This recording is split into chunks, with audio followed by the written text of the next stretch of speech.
வணக்கம் நேர்களே, இது ஷர்மிளா டாக்கீஸ். நான் உங்கள் டாக்டர் ஷர்மிளா. ஃபேஸ்புக்ல ஒரு தோழர் வந்து பதிவு போட்டுக்கிறாரு. அவர் என்ன சொல்லியிருக்கிறாருன்னா, கடந்த சனிக்கிழமை, அதாவது 10/2/2024 அன்று இரவு மீனம்பாக்கம் விமான நிலையத்தில் கோவைக்கு புறப்பட தயாராக இருந்த இண்டிகோ விமானம். விமானம் ரொம்ப நேரமா புறப்பட தயாரா இருந்தது. எல்லா பயணிகளும் ஏறிடுறாங்க. ஆனா ஒரே ஒரு பயணி வரல அப்படிங்கிறதுக்காக கொஞ்ச நேரம் வெயிட் பண்ணியிருக்காங்க. சரி, ஒரு 5 நிமிஷம், அதிகபட்சம் ஒரு 10 நிமிஷம் ஒரு பயணிக்காக வெயிட் பண்ணலாம். அதுக்கப்புறம் எல்லாரும் ரெஸ்ட்லெஸ் ஆயிடுவாங்கல்ல. கிட்டத்தட்ட 1/2 மணி நேரம், 3/4 மணி நேரத்துக்கு இந்த பயணி வரல அப்படின்னோனே, ஃப்ளைட்ல இருக்கக்கூடிய மற்ற பயணிகள்லாம் ரொம்ப கடுப்பா இருக்கிறாங்க. எதற்காக ஃப்ளைட் டிலே? என்ன விஷயத்துக்காக ஃப்ளைட்ட நிப்பாட்டி வச்சிருக்கிறீங்க?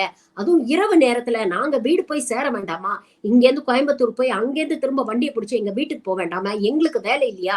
என்ன காரணத்துக்காக நிப்பாட்டி வச்சிருக்கீங்கன்னு எந்த ஒரு எக்ஸ்பிளனேஷனும் குடுக்காம, இப்படி வந்து இன்டெஃபினிட்டா ஃப்ளைட் நிப்பாட்டி வச்சிருந்தா என்ன அர்த்தம்? அப்படிங்கிற அளவுக்கு கடுமையாக பிரச்சனை பண்ணி சண்டை போட்டிருக்கிறாங்க, சத்தம் போட்டிருக்கிறாங்க. அப்பவும் வந்து ஃப்ளைட்டை இயக்கக்கூடிய அந்த பைலட் ஆகட்டும், இல்ல ஃப்ளைட்ல இருக்கக்கூடிய ஸ்டாஃப் ஆகட்டும், எதுவுமே பேசாம ரொம்ப தர்ம சங்கடத்தோட எந்த விளக்கமும் கொடுக்காம கைய பிசைஞ்சிட்டு நின்னு இருக்கிறாங்க அப்படிங்கிற விஷயத்த பதிவு பண்றாரு. அப்புறம் பாத்தீங்கன்னா, கிட்டத்தட்ட 1/2 மணி நேரத்துக்கு மேல ஆகியும் கடைசியில அந்த ஒற்றை பயணி வந்து ஃப்ளைட்ல வந்து ஏறுறாரு. யார் இவரு அப்படின்னு பாத்தீங்கன்னா, நம்ம பாஜகவுடைய மாநில தலைவர் திரு அண்ணாமலை அவர்கள்.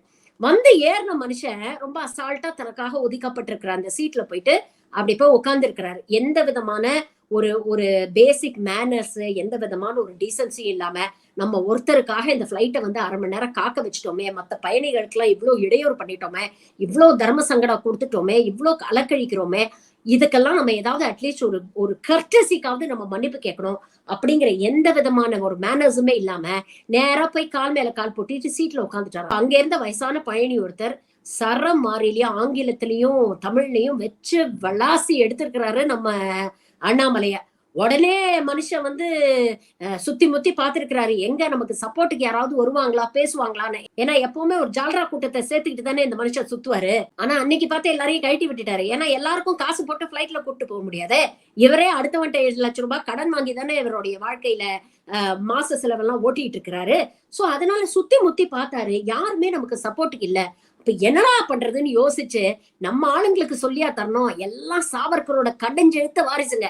அப்படியே இவருடைய அந்த அருவருக்கத்தக்க அந்த உடல் மொழியில கைய அப்படியே கூப்பி தலை மேல தூக்கிட்டேன்னா, என்ன மன்னிச்சிருங்கன்னா, நான் ஏதோ ஒரு காரணத்தினால லேட் ஆயிடுச்சுங்கன்னா, எல்லாரும் வந்து கொஞ்சம் அமைதியா இருங்கன்னா ஃபிளைட் கிளம்பட்டோம்னா அப்படிங்கிற ரேஞ்சுக்கு அங்க சாஷ்டாங்கமா கால்ல விழாத குறையா இந்த ஆளு மன்னிப்பு கேட்டுக்கிறாரு அப்படிங்கிற ஒரு விஷயத்த வந்து அவரு பதிவு பண்ணியிருக்கிறாரு. பொதுவா ஒரு பழமொழி சொல்லுவாங்க, அதையும் அவர் மென்ஷன் பண்ணியிருக்கிறாரு. அதாவது நாய்க்கு வேலை இல்லை, நிக்கவும் நேரம் இல்லை அப்படின்னு சொல்லுவாங்க.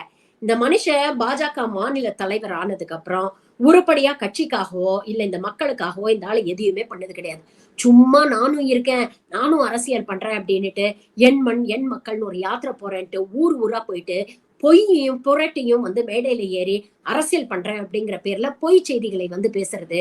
அதே மாதிரி தேவையில்லாம சர்ச்சுக்கு போய் வம்பு பண்றது, இல்ல வேற எங்கேயாவது போய் வம்பு பண்றது, இல்லைன்னா எங்களுக்கு வந்து ஆதரவு கொடுக்கல, எங்களை வந்து பர்மிஷன் கொடுக்கல, மார்க்கெட் எல்லாம் இழுத்து மூடிட்டாங்க, லைட் எல்லாம் அணைச்சிட்டாங்க அப்படின்னு சொல்லி மேடையில ஏறி போய் சொல்றது. இதை தொடர்ந்து கொஞ்ச நாளா வந்து பண்ணிட்டு இருக்கிறாங்க. என் மண் என் மக்கள் அப்படின்னு பெருசா ஆரம்பிச்சாங்க. இந்த யாத்திரை ஒரு பெரிய சேஞ்சை ஏற்படுத்தும், பாஜக வந்து தமிழ்நாட்டுல அரைவ் ஆயிடுச்சு, நீங்க பாருங்க அடுத்த தலைவர் வந்து அண்ணாமலை, அடுத்த சிஎம் வந்து அண்ணாமலை தான் அப்படிங்கிற அளவுக்கு இந்த சங்கிகள்லாம் வந்து சோசியல் மீடியால அப்படியே பயங்கரமா ஃபயர் விடுவாங்க. ஆனா பொதுமக்களிடையே பாத்தீங்கன்னா யாரையும் இதை பெருசா கண்டுக்கிறது இல்ல. ஆமா பாருங்க அந்த மனுஷன் இப்படி நடந்து போயிட்டாரு அப்படின்ற மாதிரிதான் இருக்கு.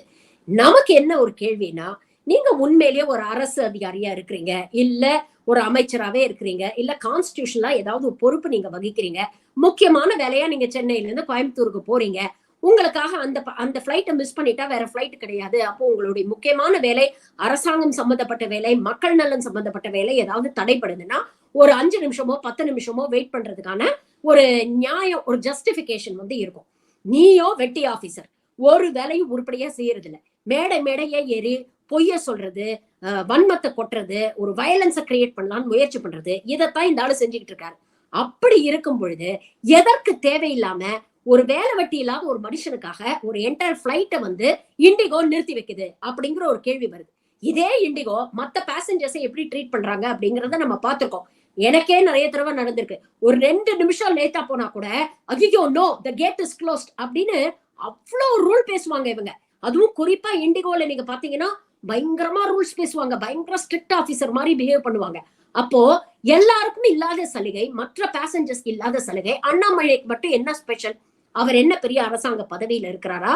இல்ல வேற ஏதாவது முக்கியமான கான்ஸ்டிடியூஷனல் பதவியில ஏதாவது இருக்கிறாரா? இல்லையே. வெறும் ஒரு கட்சியுடைய மாநில தலைவர் தானே. அப்போ ஒரு தேசிய கட்சியோட மாநில தலைவர் அப்படின்னா நீங்க எல்லா ப்ரிவிலேஜஸையும் நீங்க என்ஜாய் பண்ணுவீங்க. உங்களுக்கு பங்க்சுவாலிட்டி இல்ல, உங்களுக்கு ஒரு நேரத்தை பத்தின ஒரு ரெஸ்பான்சிபிலிட்டி இல்ல அப்படிங்கிறதுக்காக மற்ற பயணிகள் அவஸ்தைப்படணுமா அப்படிங்கிற ஒரு கேள்வி வருதுல்ல.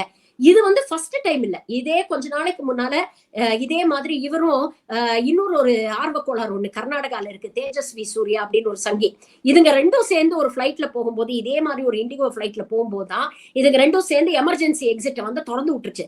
இதனால கிட்டத்தட்ட 2.5 மணி நேரத்துக்கு மேல பிளைட்டை திரும்ப அவங்க டிலே பண்ணி அதுக்கப்புறம் பிளைட் கிளம்பிச்சு.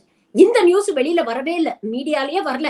இதே வேற யாராவது பண்ணியிருந்தா, இதே இண்டிகோ விமானங்கள்ல இது போன்ற சம்பவங்கள் நடக்கும் போது சம்பந்தப்பட்டவங்க மேல போலீஸ் கேஸ் ஃபைல் பண்ணி விமானத்தில் இருக்கக்கூடிய மற்ற பயணிகளுடைய உயிருக்கு இவங்க குந்தகம் விளைவிச்சிட்டாங்க அப்படிங்கிற ரேஞ்சுக்கு கேஸ் எல்லாம் போட்டு அவங்க மேல சட்டப்படி நடவடிக்கை எல்லாம் எடுத்த கேசஸ் எல்லாம் நம்ம ஊடகங்கள்ல பாத்துக்கிறோம். ஆனா இவங்க 2 பேரும் பண்ண வேலைக்கு கப்சுப்னு விமானமும் பேசாம இருந்துருச்சு. ஏன்னு கேட்டா இவங்க மன்னிப்பு கடிதம் எழுதி கொடுத்துட்டாங்க அப்படின்னு. அதுக்கப்புறம் பாத்தீங்கன்னா அமைச்சர் செந்தில் பாலாஜி இந்த விஷயத்த சோசியல் மீடியால பதிவு பண்ணதுக்கு அப்புறம் தான் இந்த விஷயம் வெளியிலேயே வந்துச்சு. அப்பவும் என்ன பண்ணாங்க இந்த 2 சங்கிங்களும்? இதுங்களுக்கு பொய் கூட ஒழுங்கா சொல்ல தெரியாது. அட்லீஸ்ட் பேசி வச்சுக்கிட்டு ஒரே பொய்யாவது சொன்னாங்களா? அப்படி இல்ல. தேஜஸ்வி சூர்யா கேட்டார்னா அப்படி ஒண்ணு நடக்கவே இல்லையே, எமர்ஜென்சி எக்ஸிட்லாம் நாங்க திறக்கவே இல்லையே அப்படிங்கறத சொல்றாரு. இங்க அண்ணாமலையை கேட்டா இல்ல நடந்துருச்சு, ஆனா தெரியாம நடந்துருச்சு, நடந்த தப்புக்கு நாங்க மன்னிப்பு கடிதம் எழுதி கொடுத்துட்டோம் அப்படிங்கிற ஒரு விஷயத்த இவர் பதிவு பண்றாரு. அப்ப இவங்க ஆட்சியில இருக்கிறாங்கிற ஒரே காரணத்துக்காக பொதுமக்களுக்கு இன்னல் தரக்கூடிய நீங்க எந்த ரூல்ஸ் ரெகுலேஷன்ஸையும் மதிக்க மாட்டீங்க. உங்களுக்கு டைம் கான்சியஸ்னஸ் அப்படிங்கிறது ஒண்ணும் கிடையாது. நீங்க சட்ட திட்டங்களை ரூல்ஸ் ரெகுலேஷன்ஸை மத்தவங்களுக்கு நல்லா பாடம் எடுப்பீங்களே தவிர நீங்க ஃபாலோ பண்ண மாட்டீங்க. உங்களுடைய ஒரு லேசினஸ் காரணமாக, உங்களுடைய ஒரு ப்ரோக்ராஸ்டினேஷன் காரணமாக பொதுமக்கள் அவசரப்படணும் அப்படின்னு எதிர்பார்க்கறீங்க. அவன் வேலையை முடிச்சுட்டு களைப்பா இரவு நேரம் பிளைட்டை பிடிச்சு கோயம்புத்தூர்ல போய் இறங்கி அங்கிருந்து பஸ்ஸோ காரோ ஆட்டோவோ பிடிச்சு அவன் வீட்டுக்கு போடணும். அப்போ ஒருத்தருக்காக ஒரு ஒட்டுமொத்த பிளைட்ல இருக்கக்கூடிய மத்த பேசஞ்சர்ஸ் எல்லாம் கஷ்டப்படுறது அப்படிங்கிறது எந்த விதத்துல நியாயம் அப்படிங்கிற ஒரு கேள்வி வருது. அதே மாதிரி இண்டிகோவை நோக்கியும் நம்ம கேள்வி எழுப்ப வேண்டியிருக்கு. எல்லா பேசஞ்சர்ஸையும் ஒரே மாதிரி ட்ரீட் பண்ணணும். நீங்க பாஜக தலைவர் அப்படிங்கிறதுக்காகவோ இல்ல பாஜக ஆபீஸ் பேரருங்கிறதுக்காகவோ ஒரு விதமா ட்ரீட் பண்ணிட்டு மத்த பேசஞ்சர்ஸ வேற விதமா ட்ரீட் பண்றது என்ன நியாயம்? எல்லாரும் அதே வரி தானே கட்டுறாங்க, எல்லாரும் ஒரே வேலை கொடுத்து தானே பிளைட் டிக்கெட் போடுறாங்க. அப்ப அவங்களுக்கு மட்டும் என்ன தனி சலுகை அப்படிங்கிற கேள்வியை நம்ம எழுப்ப வேண்டியிருக்கு. இது தலைவர் எவ்வழியோ தொண்டர்கள் அவ்வழி அப்படிங்கிற மாதிரிதான். மாநில தலைவருடைய லட்சணமே இப்படின்னா இன்னொரு வீடியோ இன்னைக்கு காலையில வைரல் ஆயிட்டு இருக்கு. அந்த வீடியோ பிளே பண்றேன் பாருங்க. ராஜலட்சுமி சார், நான் செரி ரோட்ல குடியிருக்கேன். 74 இயர்ஸ் ஆகுது சார். நான் தனியாக தான் இருக்கேன். எங்கள் மாமா வீடு ஸ்டேட் பேங்க் காலனியில் இருக்குது. அங்கே கலை அறிவியத்துறை தலைவராக கீழே இருக்கவர் ராஜாராமன் இருக்கார் சார். பிஜேபியில் இருக்கார் சார். அவர் காலியும் பண்ண மாட்டேங்கிறாரு, வாடகையும் கொடுக்க மாட்டேங்கிறாரு. 6 வருஷம் ஆச்சு கொடுத்து. 2006 வந்தார் சார். 6 வருஷமாக கொடுக்கல. போனால் ரிட்டர்ன் பண்ணுறாரு. எனக்கு தனியாக போய் நான் தனியாக இருக்கிறதுனால அவங்கள போய் எனக்கு கேட்கவும் முடியல சார். உடச்சி விடுவேன், கொண்டு விடுவேங்கிறாங்க. போய் எங்களால் தனியாக போய் அவங்கள கேட்க முடியல சார் எங்களால். அதனால் அந்த ரவீந்திரனும் அவனுக்கு கூட்டாளி சேர்ந்துட்டு தான் என்னுடைய 2 வீடு பத்திரமும் அவங்கக்கிட்ட தான் சார் இருக்குது. பத்திரமும் கொடுக்க மாட்டேங்கிறாங்க. அவர் காலியும் பண்ண மாட்டேங்கிறாங்க, ஒன்றும் பண்ண மாட்டேங்கிறாங்க. கொலை பண்ணிவிடுவாங்க. கொடூரமாக கொலை போட்டு சாகிறதோட மெர்சி கில்லிங் பண்ணுறது பெட்டருங்கிறதுனால தான் பெட்டிஷன் கொடுக்கறதுக்காக வந்தேங்க சார். நான் போலீஸும் எந்த நடவடிக்கையும் எடுக்கல சார் ராஜாராம் மேல. சேலத்துல வயசான ஒரு அம்மா, 74 வயசு, அந்த அம்மாவுக்கு ராஜலட்சுமின்னு பேரு. அவங்களுடைய வீடு, அந்த வீடு 2006ஆம் வருடம் ஒருத்தர் வாடகைக்கு எடுக்கிறார். இவர் யாருன்னு பாத்தீங்கன்னா இவர் பேரு ராஜாராமன். அதாவது பாஜகவின் கலை அறிவியல் பிரிவுல இவர் தலைவரா இருக்கிறாராம். அந்த அம்மாவே சொல்றாங்க இந்த பேட்டியில, நீங்க கேளுங்க. 6 வருஷமா வாடகை கொடுக்கலையாம். அந்த வீட்டோட சொத்து மதிப்பு கிட்டத்தட்ட 6 கோடி ரூபாய் இருக்குமா. இந்த அம்மா தனியா இருக்கிறாங்க, அவங்களுக்கு சொந்தம் இந்தோன்னு யாருமே கிடையாது. அப்போ என்ன போய் வாடகை கேட்டானா என்ன மிரட்டுறாங்க, என்ன கொன்னு போட்டுருவேன் அப்படின்னு மிரட்டுறாங்க. என் சொத்தை ஆட்டைய போட முயற்சி பண்றாங்க. இவங்க கையால சாகிறத விட நான் கருணை கொலை பண்ணிடுங்க, அதுவே மேல நான் போய் சேர்ந்துடுறேன், என்னால இவங்க டார்ச்சரை தாங்க முடியலன்னு இன்னைக்கு அந்த அம்மா கமிஷனர் ஆபீஸ்க்கு போய் கம்ப்ளைண்ட் கொடுத்துருக்காங்க. இதே மாதிரி ஒரு சம்பவம் கொஞ்ச நாள் முன்னால கூட நடந்தது.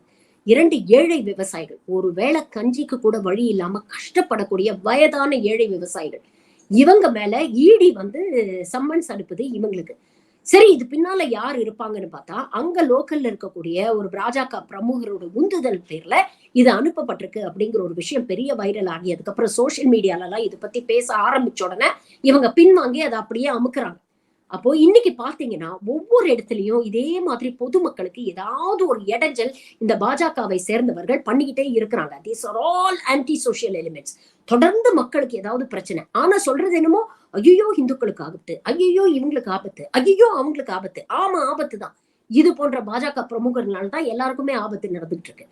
இதெல்லாம் யாரு கேள்வி கேட்பா? மேடை மேடையா ஏறி பெரிய சத்திய கீர்த்தி மாதிரி ஏதோ உண்மையை பேசுற மாதிரி இஷ்டத்துக்கு அளந்து விட வேண்டியது. டிஎம்கேனா கரப்ஷன், வாரிசு அரசியல் நடக்குது, மக்களுக்காக ஏதாவது ஒரு விஷயம் பண்ணிருக்கிறாங்களா, இது பண்ணல அது பண்ணல. நீங்க என்ன பண்ணிருக்கீங்க இவ்வளவு நாள் மக்களுக்கு? ஒரு மாநில தலைவரா பொறுப்பேற்றதுக்கு அப்புறம் தமிழ்நாட்டு மக்கள் சார்ந்த, மக்கள் நலன் சார்ந்த ஏதாவது ஒரு விஷயத்துக்கு நீங்க பேசிருக்கீங்களா? ஏதாவது ஒரு விஷயத்துக்கு நீங்க பிரச்சாரம் பண்ணிருக்கீங்களா? இல்ல ஏதாவது ஒரு விஷயத்துக்காக ஒன்றிய அரசு கிட்ட தமிழக மக்கள் சார்பா இந்த அண்ணாமலை பேசியிருக்கிறார்? யோசிச்சு பாருங்க. நீட் வேண்டாம் அப்படின்னு ஒட்டுமொத்த தமிழ்நாடும் சொல்லுது. தமிழ்நாடோட ஒப்பீனியனை பிரதிபலிக்கிற மாதிரி சட்டமன்றத்துல தீர்மானம் நிறைவேற்றி அனுப்புறாங்க. பாஜக எம்எல்ஏக்கள் வெளிநடப்பு பண்றாங்க. ஆன்லைன் ரம்மி வேண்டாம், தடை பண்ணுங்க அப்படின்னு ஒட்டுமொத்த தமிழ்நாடும் கேக்குது.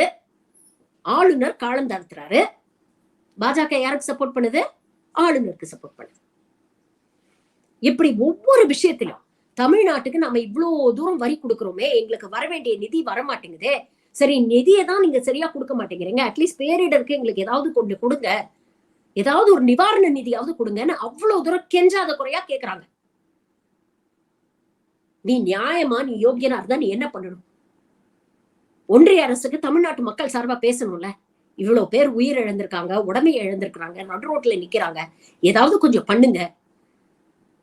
குஜராத்துக்கு கொடுத்த மாதிரி அள்ளி கொடுக்கலன்னா ஏதாவது கொஞ்சம் பார்த்து பண்ணுங்க அப்படின்னு நீ உண்மையிலேயே மக்கள் மீது அக்கறை இருக்கிறவனா தான் நீ கேட்பியா மாட்டியா?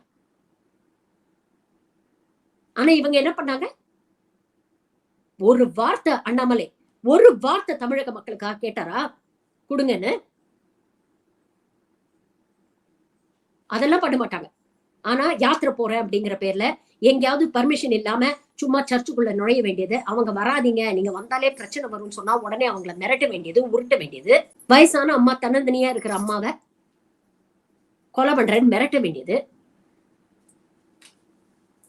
இது போன்ற விஷயங்கள் தான் இவங்க செஞ்சுட்டு இருக்காங்க. உண்மையிலே தமிழ்நாட்டில் இருக்கக்கூடிய மக்களுக்கு ஆபத்துனா இது போன்ற சங்கிகள்னாலதான். இந்த தோழர் வந்து பேஸ்புக்ல பதிவு போடலைன்னா இந்த விஷயம் கூட வைரல் ஆயிருக்காது. அப்படியே ஊத்தி மூடிப்பாங்க. இதுதான் பாஜக, இதுதான் அவங்களுடைய அரசியல். அதை தயவு செஞ்சு புரிஞ்சுக்கங்க.